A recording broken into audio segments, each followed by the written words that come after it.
What's up, fellow overpriced merchandise? Today we need to talk about Disney. The company and Disney World specifically, because as each day passes, Disney grows in power and becomes more and more of a dystopian nightmare. Now, I think we all know that Disney is not the most pleasant company morally, and the fact that they are bad may not be any new information. Like, for example, here's a fun, not so fun fact about Disney. They refused to allow a grieving father to put Spider-Man on his dead son's tombstone. The kid was 4 and he was a huge Spider-Man fan, so his dad wanted to put Spider-Man on it. But he couldn't get permission from Disney because the usage of Spider-Man apparently doesn't preserve the innocence and magic of its characters, which is complete BS because in Spider-Man's life, he knows a lot of death.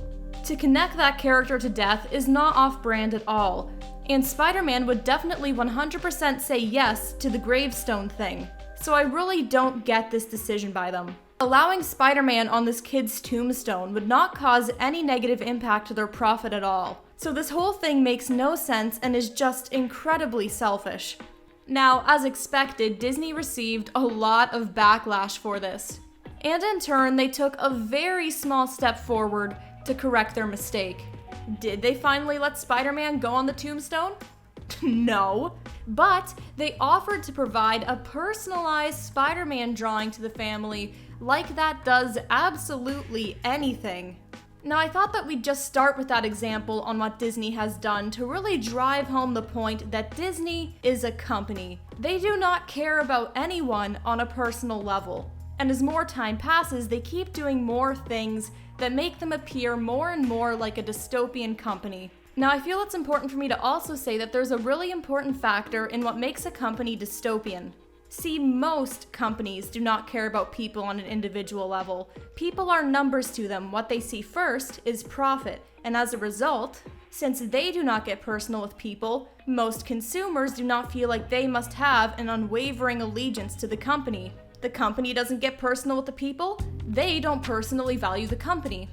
They feel no need to put that company on a pedestal in their lives because they know that that company does not care about them. What really makes Disney dystopian is that this company has a cult-like group of obsessed followers who are pretty much trying to become Disney property themselves. And I'm not talking about Disney adults or just general Disney enjoyers. Disney owns a lot of really good content, and the park experience can offer a bit of fun. Dabbling with Disney content is standard these days, and liking their products isn't an issue. Nor are light Disney adults really an issue. No, we're talking about ultra Disney adults. The Disney adult final form. See, Disney adults are simply a guppy, meanwhile ultra Disney adults are a whale in comparison. From this point forward in the video, we're calling this group Disney worshippers because that's what they do. They worship Disney. How, you may ask? Well, they simply make sure Disney is a part of every facet in their life. They go to the parks constantly. When they get home from the parks, they immerse themselves in their Disney-themed house, eat out of Disney plates, wear Disney clothes, and live in Disney mansions on Disney property. And personally, I like to call these Mickey mansions for the completely obsessed rich Disney lover. And while they sit in their Mickey mansion, they plan their weddings, which are also on Disney property, in Disney princess wedding dresses with Mickey Mouse engagement rings. Now, this is only the surface. We have a lot to cover in this video, so it's going to be divided into 2 key segments. The first half is where we go over how lackluster and exhausting the experience with Disney parks has become, and how outrageous their pricing is. The second half is where we cover the people who have let Disney consume them, because I feel both of these segments combined together is what truly makes Disney a dystopian nightmare. Since Disney World has been placed up on a pedestal as one of the best places for vacationing on the planet, I figured the best way to start this dissection of Disney parks would be to start by kicking it off that pedestal. So let's look at the word vacation. It's defined as an extended period of leisure and recreation, especially one away from home. Now, we of course all know what a vacation is, but to completely avoid confusion, let's just agree that vacations are meant to be relaxing. It's a trip that's meant to put you at ease. Whether you're spending some time at the slopes, going to museums, or suntanning on a beach, you're meant to be spending time relaxing, doing what brings you peace. Experiencing a heightened period of stress is the exact opposite of what a vacation is meant to do, yet planning a Disney trip can be one of the most stressful things you do. It is absolutely exhausting to create a somewhat decent Disney trip, and oftentimes, a lot of the planning for a Disney trip occurs while you're on the trip. So it's not just before the trip you're stressed, you're actually stressed on the trip trying to navigate this experience. While going to Disney used to be a more relaxing and spontaneous experience, that is far from the truth these days. Now let me explain why. The first reason that we're going to elaborate on later is that planning a Disney trip feels risky due to how you spend your money. Disney is notorious for being outrageously expensive. No one wants to spend thousands of dollars on a lackluster or terrible experience. If a lot of money is on the line, you're gonna want to be careful with it. You're going to want to maximize the amount of fun you have while minimizing the amount of dollars you spend. And because of how complex and busy Disney parks are, it is incredibly easy to overspend your money while poorly planning out your time. So, just how easy is it to completely mess up a Disney trip? Well, let's go over all the careful things you need to plan out if you want to have a good experience at Disney parks. All of these reasons are going to be ignoring cost entirely, as that is another beast to be tackled at this timestamp in the video. Now, first thing you have to consider when you're in a Disney park, what rides are you going to go on? Seems easy enough, just pick all the ones you want and go wait in line. Except, unless you only have 4-ish rides you want to go on over the course of an 8-hour day, you're gonna be disappointed. Disney wait times are monstrous. I did some number crunching on the wait times for 3 of their parks: Magic Kingdom, Animal Kingdom, and Hollywood Studios. I excluded Epcot from this because rides are not the focal point of Epcot at all.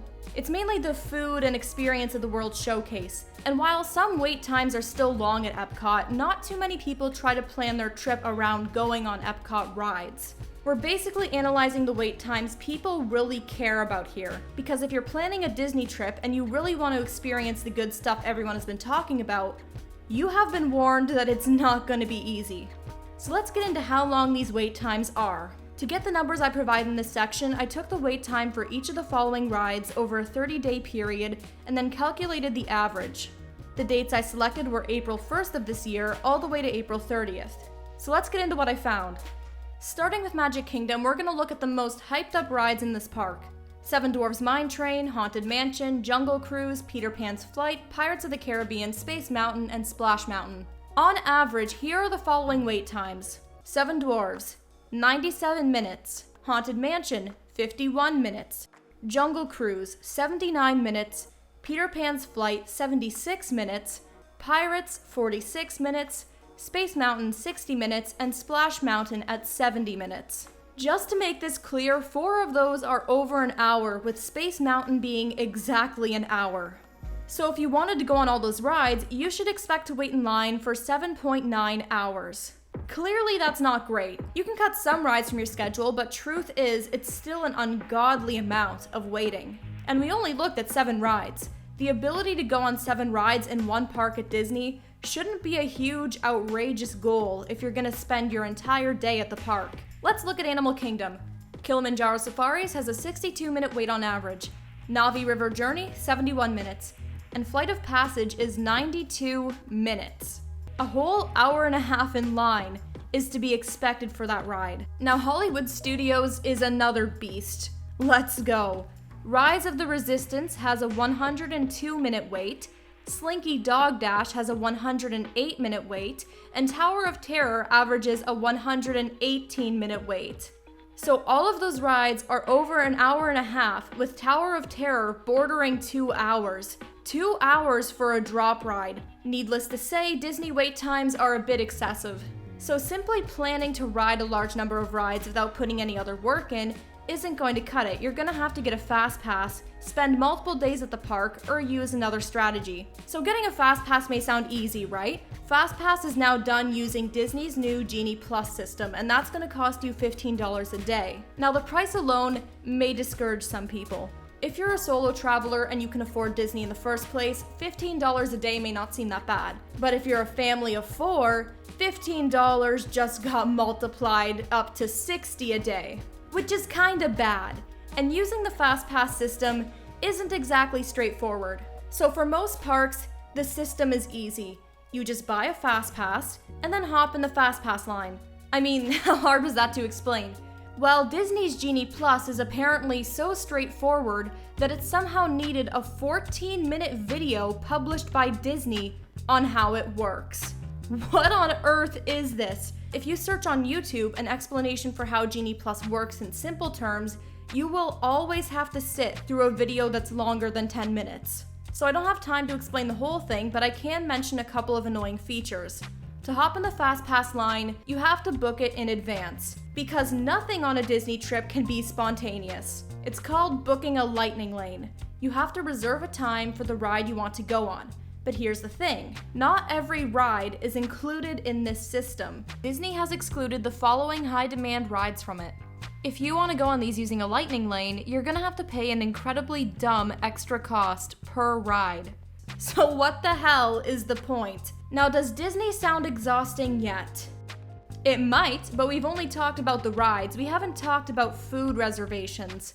So let's just say you're planning a once-in-a-lifetime trip to Disney. You're looking at their restaurant selection, and then you see Be Our Guest. It looks wonderful, it looks amazing. And you think to yourself, damn, I want to experience that. If I'm only going to Disney once, I might as well eat there. Now, if you think you're gonna get into this restaurant for dinner, you are a fool. You think you stand a chance at getting to eat here. This was never in the cards for you. You should have thought about that 180 days ago at 6 in the morning. Reservations for this restaurant open 180 days in advance, and this place is always booked to full capacity. A quote from this website says, "Try booking online before phone. Online reservations for select restaurants open up at 5:45 a.m. Eastern Standard Time, while the phone lines open up at 7 a.m. So you have to book online for an hour advantage. Booking a Disney restaurant 180 days in advance should not be like fighting at the Hunger Games cornucopia. How is this an issue? How absurd is it that you have to wake up at 6 a.m. and choose the precise booking method 180 days in advance for your reservation to have a chance? Most restaurants at Disney open their reservations 60 days in advance, and while these places are not as busy as Be Our Guest, because of how much time is given to book a reservation and how busy the parks are, unless you majorly planned in advance, it's very possible you'll be out of luck for a good dinner experience. Your only chance is probably going to be a quick service location where you'll pretty much be standing around eating your food. But Disney bloggers and travel planners have now started recommending people place mobile orders for quick service locations, basically pre-planning a pickup time for your quick service meals. Because walking up to a counter to grab a hot dog could not just stay straightforward. At Disney, absolutely everything now requires planning. With the crowd and busyness of the parks going up, the ability to navigate the park and do things you actually want to do has become incredibly difficult. Now, there's always been times where Disney has been busy. There's a crowd calendar to Disney where there's a busy season and a slow season. At least that's how it used to be. However, nowadays, there is not really anything that could be called a slow season. It's just busy season and insane season. Now, many people add on another layer of complexity to Disney planning because of the crowds. They recommend you get to the park by a specific time, and when you do, go left. If there's an option to go left or right on anything, go left because there will be less people. So you even have to figure out how you're walking around the park. So because of how busy and complex these parks are, in order to have a shot at having an enjoyable trip at Disney, you have to spend hours and hours planning.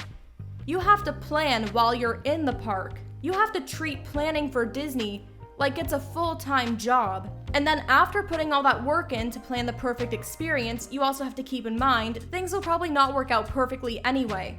Now, there's many reasons for this, but one reason I think is pretty important would be the weather. Obviously, Disney can't control the weather, but regardless, it is still part of the Disney experience. And since Disney World is located in Florida, it's known for its really weird rainfall schedule. There's a video I saw on TikTok of this guy and his son sitting at Disney in the rain. And honestly, it made me really sad because I thought of all the time and money that must have went into planning this, and yet you can still be let down. While not the fault of the park, it still sucks. So going to Disney is starting to sound a whole lot more tiring than it is fun. But remember, in addition to how you spend your time at Disney, we also gotta talk about how you spend your money. Because when you add in the factor of how much all this costs, stuff goes downhill fast.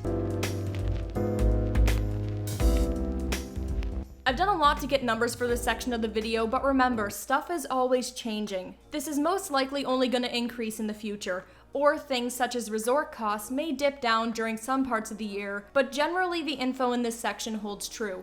So let's divide the cost of going to Disney into the following: resort costs, food costs, and then admissions and fast pass. Let's start with the resorts. All totals here are excluding tax. They were calculated based on a 7-day trip to Disney, and these prices are just the hotel stay with no admissions or extras included. Now there is a price calculation for both a peak season at Disney and an off-season at Disney, because the off-season is usually cheaper.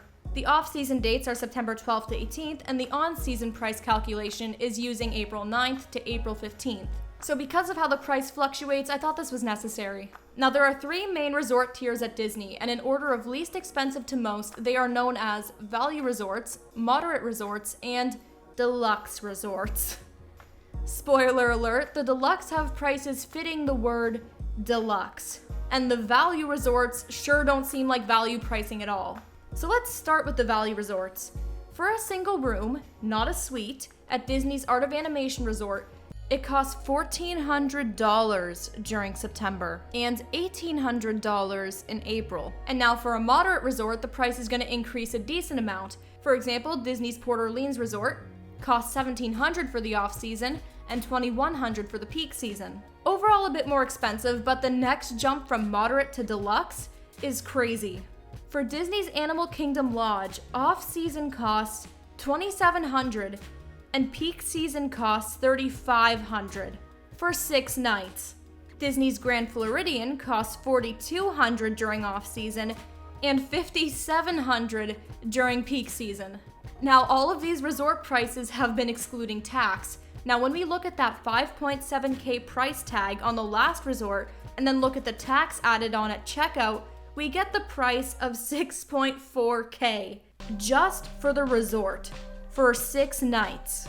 Now remember, these may be called deluxe resorts, but these are not all inclusive. Staying at these resorts do not come with the inclusion of free food or drinks. You still have to pay for all your meals. You can get a week in Cuba, Mexico, or most other North American tropical destinations for much cheaper, with everything being all inclusive. Here's some hotels on screen with their nightly rate, and I've edited the full week cost on top. Since Disney resorts are not all-inclusive though, I decided I would compare their hotel prices to other hotels located in popular American cities for tourism. I got the prices for 3, 4, and 5-star hotels located in downtown Los Angeles, downtown Manhattan, downtown Miami, and Las Vegas. These prices were calculated for the April dates mentioned earlier. So, Disney's Art of Animation Resort during peak season is $305 a night. It is ranked as a 3-star tiered resort on TripAdvisor. Here are all the resort prices on screen. In Las Vegas, you can easily get a 3, 4, and 5-star for much cheaper, a 3 and 4-star in Manhattan, a 3 and 4-star in Miami, and a 3-star in Los Angeles. So again, out of these 4 destinations in comparison, in 3 of them, you can easily find a 4-star resort for cheaper than Disney's 3-star. When we compare Disney's Grand Floridian, a resort that is considered to be a 5-star, to other 5-stars in America, stuff gets crazy. During peak season, one night at the Grand Floridian is $950. This Los Angeles 5-star is $496. This Manhattan one is $346. This Miami one is $354, and this Vegas one is $295. And to show you I'm not cherry picking the lowest prices I can find here, here's some screenshots of the other surrounding hotels. Basically, Disney's overpriced, we knew, but I do love proof. Now the hotel costs alone are a lot, but I didn't even add on the actual park admissions and fast passes to the cost. I'm adding fast passes in because using them is pretty much essential given the wait times mentioned earlier on in the video. So let's calculate how much these stays will cost once we factor in admissions. I'm running with the assumption that only 4 days out of the 7-day trip will be park days. This is because the majority of people would want to use their park admission on a full day in the park, instead of a small amount of the day. Because of this, day 1 and day 7 can't be used because they're check-in and check-out days. There are 4 parks, 1 day per park, and the 5th day can be used for Disney Springs or some other thing. Here's the price of admissions, around $100. It goes down a little bit when you buy it for 4 days. And then here's the price of a fast pass per park per day. Let's add these two things together and ta-da! To go to the parks and get to go on an enjoyable amount of rides, the price is an additional $484 without tax. Add that on to their supposedly cheap value resort stay, and you're looking at an expected minimum of $2,300. And if you're a rich person staying at the Floridian, that brings your total to $6.2K. And these calculations aren't for families either. Remember, that $484 is the admission for one person, and that room calculation is for 1 to 2 people to fit in. If you're a family of 4 going, you're probably going to pay $1,900 in admissions and have to upgrade your room. At Art of Animation, a bigger room designed for families costs about $639 a night instead of the $305. So your stay just went from $2,300 to $5,775. Good luck, and may the odds be ever in your favor. With that Hunger Games reference, I think it's time we talk about hunger, because you're a human being, you need to eat. You can't just walk around Disney all day for a week and not eat anything. The food is not complimentary, so you gotta pay for that. Let's look at how Disney prices the food in their park. Spoiler alert, it's saddening. Here are some food products at Disney and the price you can expect to pay for them. This hot dog, $10 to $14. This cookie, $6. This Dole Whip, $6. These 2 spring rolls, $9.50. This incredibly small looking cupcake, $5.49. A glass of blue or green milk from Galaxy's Edge, $8.49 for one with no alcohol, and with alcohol, this simple little cup is $15. This one broke me, I don't know, it's just so underwhelming. Like the hot dog, it's massive, I kind of get it. The cupcake, you know, it looks kind of cute. Dole Whip, I don't know, but I really like stuff like this. But this standard glass of liquid with no decoration, with nothing adding to it but its color, this absolutely averagely sized colored drink with nothing else going on, being $8 to $15, that broke me. All the drinks at Disney pretty much disappoint me actually. For a tiny little Dasani water bottle, it's $3.50. For chocolate milk, $4.19. For apple juice, $4, and for a single glass of any fountain drink, it's $4.49. These prices are all taken from Casey's Corner in Magic Kingdom. It's not like a gourmet drink place, it's the hot dog place. So something interesting about these prices is that it seems the more simple the item is, the more outrageous the price is. The Cheshire Cat tail, for example, I don't know if I said that right, but it's $5.79. It seems way more reasonable than buying an apple juice for $4 or water bottle for $3.50. And not to turn this into a completely different rant video, but the water bottle is Dasani. It's a Dasani water bottle. They should be paying you to drink it. Why is this 3 times more expensive than any actually good water you can get anywhere else? I feel like I need to sell my organs to afford drinks here. Now, after our breakdown on how much Disney necessities cost, it may shock you for me to say that things are about to get worse. That's pretty much what this whole video is. It's like, it's gonna get worse. And you know how people usually say it gets worse before it gets better? That's not happening. It's gonna keep going downhill, so I hope you're prepared. Now, if you thought the parks have been bad with pricing so far, you haven't seen anything yet. Let's talk about Disney's newest and shiniest immersive guest experience, the Star Wars Galactic Cruiser Hotel. Tired of this reality? No need to learn how to reality shift, just go spend 2 nights in this completely immersive guest experience. It'll only cost you your soul. 2 nights at this Disney hotel costs $4,800 for 2 guests, which works out to $1,200 a night per guest. Most people are calling it the $6,000 experience because a lot of people are going to this experience as a family, which is often a group of 4, and that costs $6,000. For once again, 2 nights. If I'm paying $6,000 for a 2-night stay, I better be getting a free seminar on how to become a god thrown in there. I better be walking away from that with immortal divine knowledge. But sadly, I don't think that's possible. But let's take a look at what guests do get for this price tag. At Disney's official website, it says the following is included in the Galactic Cruiser vacation package: a 2-night stay, ongoing immersive and interactive entertainment where choices determine your experience. I think we got that, Disney. That's kind of the whole point of an interactive experience. Like, they just restated it's just redundant. Food and beverages are also included, but not alcoholic or specialty beverages. Look, you can get an all-inclusive 4-star vacation in Mexico that lasts a week with free unlimited food and alcohol all trip, but of course, Disney can't be bothered to provide that. Included in the package is also an admission to Hollywood Studios, valet parking, and a magic band. And a magic band costs like $20 to $30 max, so it's really not a steal. As for how the rooms, shows, and the hotel as a whole look, we'll cover that. The rooms, like the rest of the hotel, are very thematic. The beds are alright, I do like the bunk bed feature, but the star feature of this room that the media comments on is the display port. It's the window on this room. It's so that way you're supposed to feel like you're looking out into space, and you're on a Galactic Cruiser. However, many people have commented that the viewport isn't that immersive or doesn't look convincing when viewed from different angles.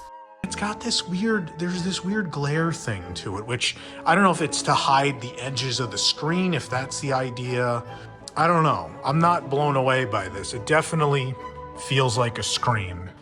And this is a pretty big deal because if you're paying such an extreme price for an immersive experience where you're supposed to feel like you're in space, the viewport being inadequate is a complete slap in the face. It has been hyped up as a star feature of the room, and it completely underdelivers. What's the point in just looking at a galaxy screen that is very obviously a screen? Now, I'll have to hand it to Disney here. I can't say the shows on the Galactic Cruiser are terrible. Disney is usually pretty good at offering up fun on-site shows for their guests. Are these ones perfect? No. Are they bad?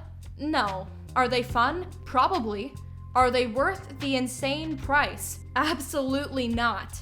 If you're rich and out of touch with reality, this wouldn't matter to you. If spending $2,000 to $6,000 to you is like spending $5 to $10 for anyone else, then yeah, I guess it doesn't matter, but this is ridiculous for the vast majority of people. So to recap this experience, it looks fine, it looks cool, fun even, but it's just nowhere near justifiable for the price that they're asking for. If you were going as a group of 2, it would cost $4,800 to stay here for 2 nights. Meanwhile, if you went to Disney's Art of Animation Resort for a week, bought 2 magic bands, and bought 2 admissions to Hollywood Studios, the price would still be cheaper despite going for a week. It would actually be less than half the cost. And when you add the cost of 8 admissions, 4 admissions for each person so they can go to each park and stay at Art of Animation for a week, this package is still way cheaper than the Galactic Cruiser Hotel. So it's really funny that even though Disney is known for being expensive, this hotel makes everything else look cheap. It truly has outdone itself. Commenters on the YouTube videos about it frequently say things similar to, "Wow, that sure does look cool, but for 2 nights, I might as well go on a nice cruise." You should know you messed up when people start using cruises as an example of something that's cheap. Alright, now let's talk about something interesting about Disney parks. As we said earlier, the experience can be quite a letdown and very exhausting. But what I find most fascinating about Disney parks is how much Disney tries to control your perception while you're in the park. How many psychological tactics they employ to extract every little last drop of money out of you while making you believe you're having the time of your life. The first most blatant thing Disney does is that they often redirect you through a gift shop once you get off an attraction. A gift shop after a ride is the perfect recipe for impulse buying when emotions are running high.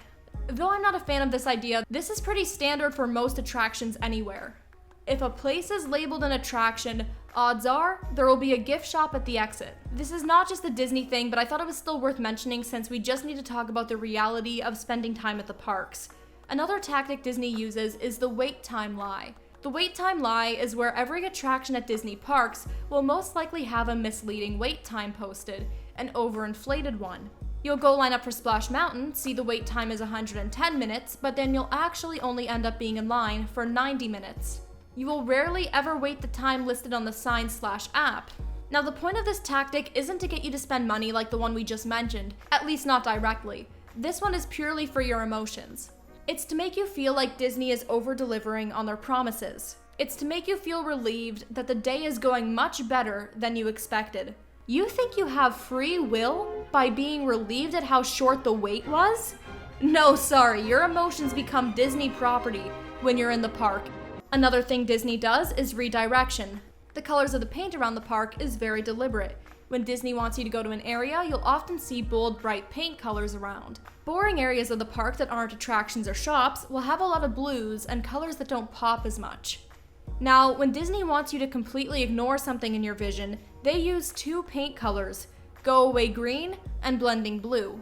These colors are designed to be so comparatively boring to everything else in your vision, you won't look at anything covered in it, such as immersion-breaking devices or any unpolished areas of the park. Another method of redirection that is heavily speculated to be in use is Disney's hot pavement. I mean, it is heavily speculated by a lot of people, but it's not really confirmed by Disney or easily provable, so I don't want to say anything for sure about this, but I thought I'd just talk about it since other people seem to think this is a thing. The idea goes that painting in some area of the parks, like Main Street, is deliberately heat absorbent so that way people go inside more to cool off. Once they're inside, they're more likely to spend money. I mean, how awkward is it to walk into a store, walk around, then come out with nothing? It feels weird, and people don't like feeling weird, obviously. They buy something, problem solved. The Main Street road is dark pavement, so I get where the theory comes from, since this road could have easily been painted any other way to look even more fitting for its setting. But since a lot of areas of Disney don't have this pavement color, I'm unsure about this one.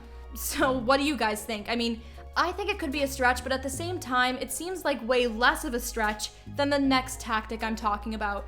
This next tactic is literally proven to be a thing and is heavily talked about. Let's talk about smellitizers.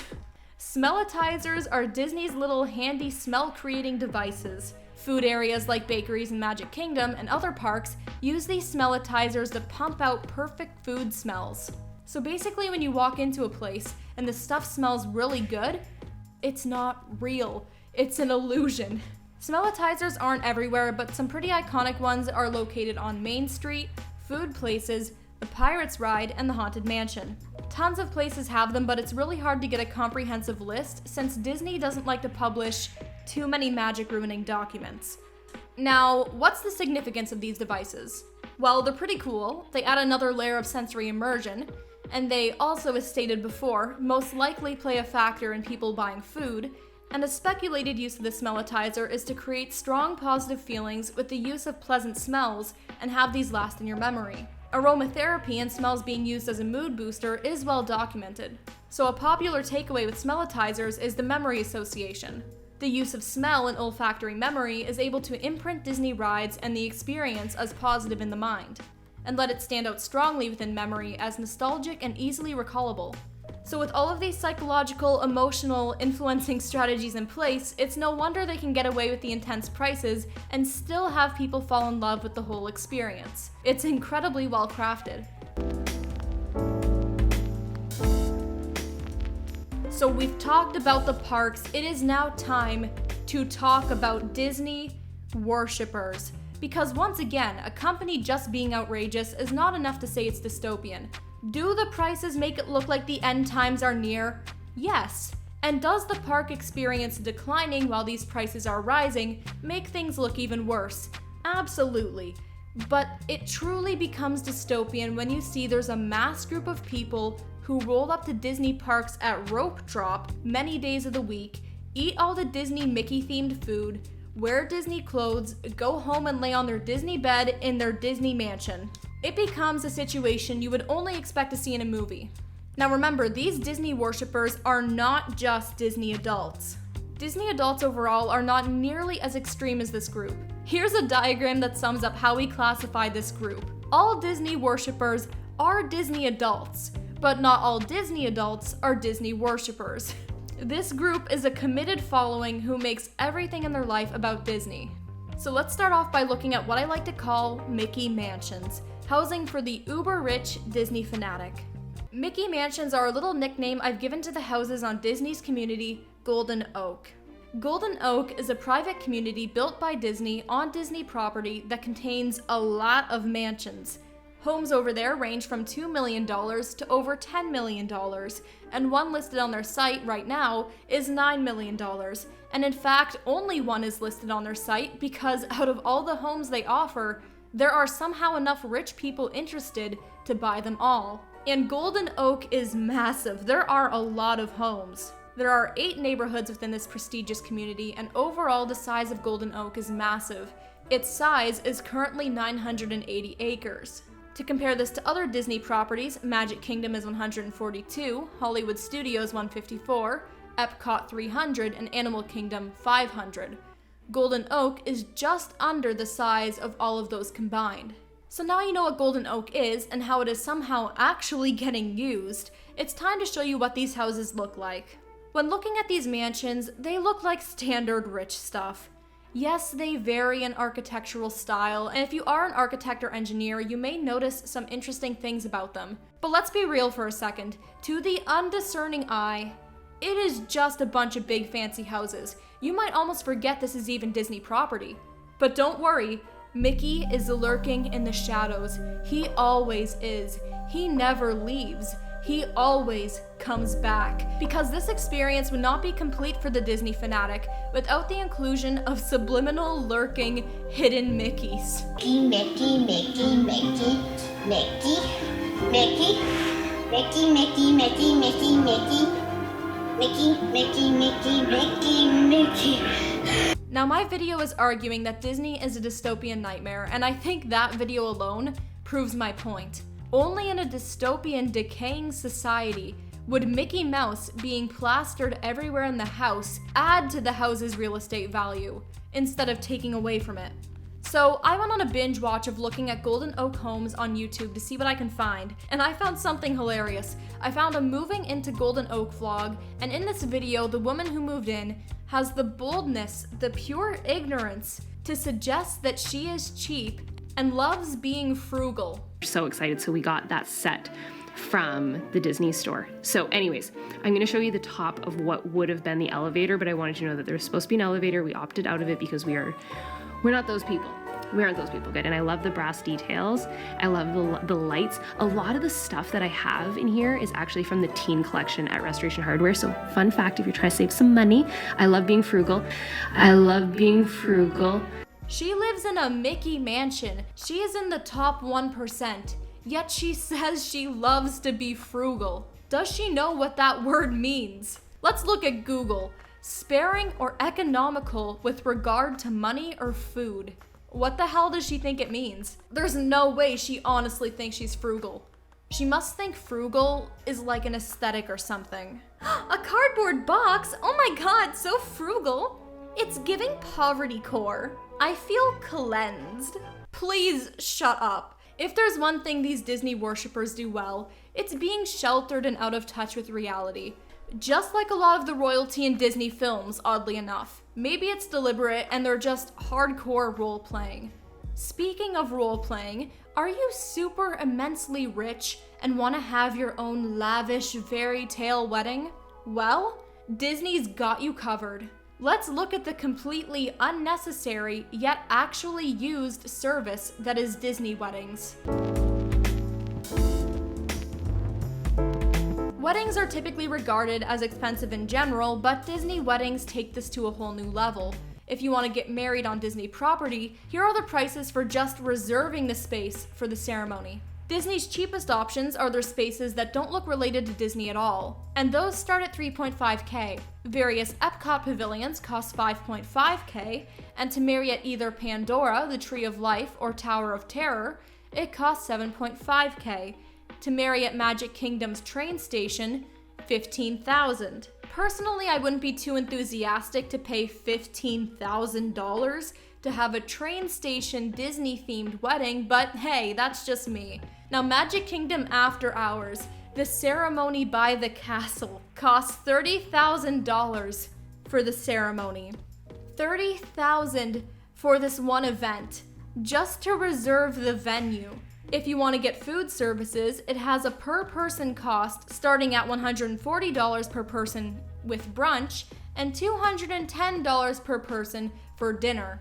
So if you're gonna have a Disney wedding, try not to make it a big one. And if you want Disney characters to show up to your wedding, that's gonna cost an arm and a leg. In fact, one couple on Reddit recently had a Disney wedding and made a great sacrifice to have Mickey and Minnie show up. Instead of giving food to their guests, you know, the people who show up and give them gifts, instead of going through with one of the most basic parts of wedding planning and giving the guests food, they decided to use their funds to book a couple sessions with Mickey and Minnie. Let's read this post because it's golden, and by golden, I mean deeply sad, but still fascinating. Am I the a-hole for not having catering at my wedding?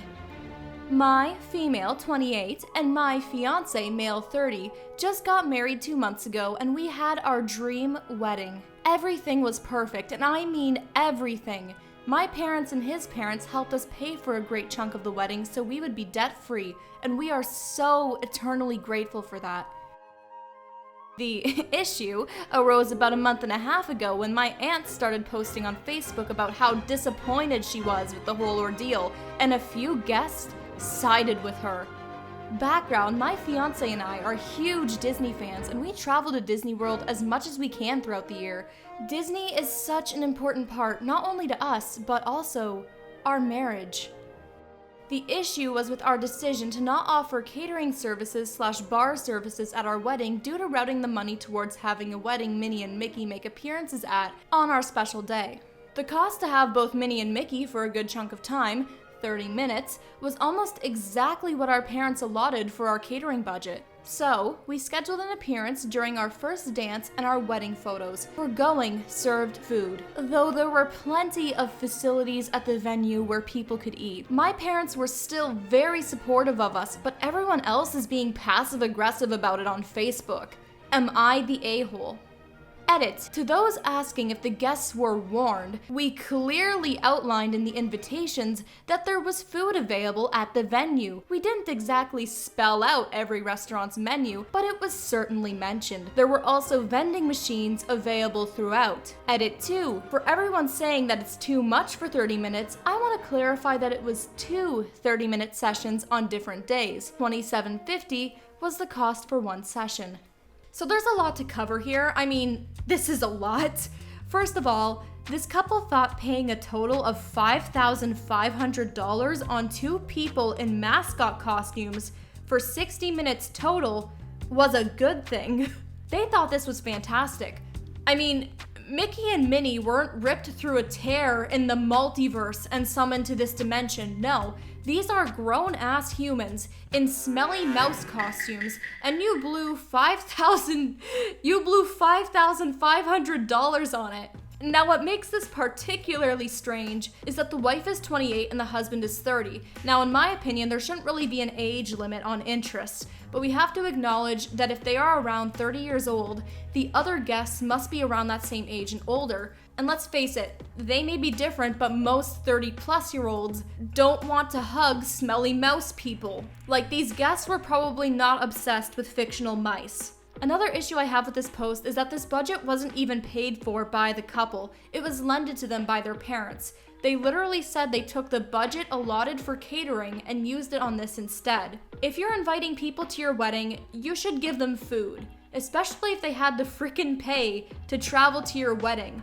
Because again, this is a Disney wedding, this is a destination wedding. These people probably had to pay to get there. The least you could do is thank them with food. So if this couple truly just wanted the night to be about their needs and priorities first, they should have had a private ceremony and invited no one. They also said they outlined on the invitation that there would be food at the venue, but that's just misleading. Because if I read that there is food at the venue, I would assume it is provided as part of the wedding service. Instead, they recommended that their wedding guests use vending machines or hop over to a Magic Kingdom restaurant like Casey's Corner. How extravagant. Is this a wedding or is it a Chuck E. Cheese birthday party? Who knows? All that we do know is that we live in a society where people think this is a good way to spend their money. In addition to getting married on Disney property, people can and do also purchase Disney wedding dresses and rings. Here's the current catalog of Disney wedding dresses. To be honest, I was expecting something more. They're inspired after Disney princesses, but given how elaborate and unique Disney princesses look versus how generic these look, it's just not giving what it needs to give for me. Now, I need to show you their wedding bands. They are something else entirely. Look at this. Look at this. This looks like something I'd cash in at an arcade when I didn't have enough tickets to get anything good. I'd just slowly crawl up to the counter, bawling my eyes out because all I could afford was a single army guy, glowworm, clappy hand, and Mickey ring. But instead of this thing costing 25 tickets at an arcade, it costs $900 US. This is the price people pay to immerse themselves in Disney culture for every waking moment of their lives. Even their commitment and relationships must have a golden Mickey stamp placed on it. Now, I thought I'd close off this section of the video by talking about a couple of niche areas of Disney worshiping culture that didn't necessarily fit elsewhere in the video. So, number one, the amount these people go to the parks is crazy. It is impossible to get stats for just how often some people go to Disney parks, but it is everywhere online. All you have to do is look on YouTube or TikTok for Disney World vlogs, and you will inevitably find channels that visit the park multiple times a week, all year round. Golden Oak is actually pretty much designed for this type of person, because residence at Golden Oak gives you a bunch of perks in regards to early park access and ease with going to the parks often. A lot of people go to Disney parks way more often than you'd think. Now, I'm not going to crunch numbers on the cost of this since this has way too many variables, but reflecting back on the cost of Disney in this video, needless to say, this is a dangerously expensive lifestyle. Now, with the words dangerously expensive, it is time to talk about Disney's latest project for the uber rich, the Story Living Project. The long and short of this Story Living Project is that Disney is trying to create communities around America that are whimsical little utopian communities. Since it's a utopia, is it going to be affordable to live there? Well, they haven't released the prices, but I think we can all agree, hell no. Based on Golden Oak, this is going to be for the top 1%, especially because compared to these communities, Golden Oak looks basic and boring. While these communities may not be built yet, Disney has released concept art for what they want them to look like. What the hell is that? That is an otherworldly tree. Okay, this thing is designed, right, to conceptually look like a tree. We can tell that that's meant to be a tree-like plant, but it looks nothing like what we have here on Earth. So this whole shtick is to make you feel like you're in a completely different society and not in the reality that Earth offers. So it's time for me to put on the tinfoil hat. Now you see, Disney's communities, what if they're just a test run for the rich elite? What if these communities are just designed to have them test out life on a different planet ahead of time before they all get in their spaceships and leave us on the planet? You never know. Now I think it's time to bring this video to a conclusion. Let me try to make a short, concise summary because you know what? This video certainly wasn't short. Okay, so Disney parks have been placed on this huge pedestal as the most magical place on Earth. But really, going to Disney parks these days is hardly fitting for the title of vacation, given how stressful planning a trip here can be, especially for people who only have a shot to experience Disney once or maybe twice in their lives.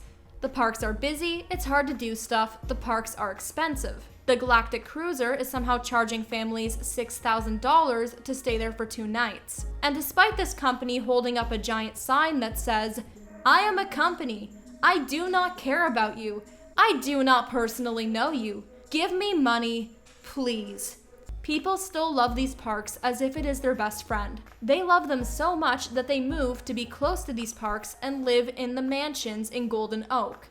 And some somehow have the boldness to believe that they live frugally. Some have Disney weddings in which they use so much money for sweaty mascots to show up that they forget to feed their guests. And now Disney is building story living communities because the parks are not enough. Disney must become its own little independent nation for people to come live in. And people will. The rich will flock to these spots. Disney will not be happy until there is a micro-society of Disney worshipping rich people. So let's revisit the question. Is Disney a dystopian nightmare? Yes it is, I rest my case. Thank you all for watching this video. If you want to check out my social media links, I have those in the description.